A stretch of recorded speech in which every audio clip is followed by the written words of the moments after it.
বেশ 2-3 দিন আগের ভিডিওটা। যাচ্ছিলাম ভিজিটে। হ্যাঁ, আজকের গন্তব্যস্থলটা কোথায় একটু চলো দেখাচ্ছি। আমি প্রথমে উত্তরপাড়া স্টেশন থেকে ট্রেন ধরে গেলাম মানকুণ্ডু।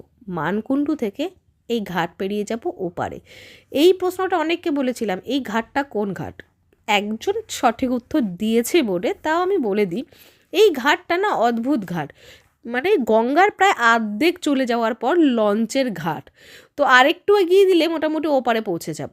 যাই হোক, আমি যতবারই এই ঘাটে আসি আমি একটা করে ভিডিও অবশ্যই তুলি, কিন্তু ঘরটা এত সুন্দর, এখান থেকে মানে লঞ্চ ঘাটে উঠে যাওয়াটার মজাই আলাদা। তো এটা হচ্ছে তেলিঙ্গিপাড়া ঘাট, আর তার উল্টো দিকে হচ্ছে শ্যামনগর। হ্যাঁ, কীরকম লাগছে জায়গাটা? মেলা বসেছে। আমি যখন যাচ্ছিলাম তখন দেখি শ্যামনগরে মেলা বসেছে, তো মেলার মাঝখান দিয়ে যেতে হয়। যাওয়ার পর আবার ট্রেন ধরে পৌঁছে গেলাম কল্যাণী স্টেশন।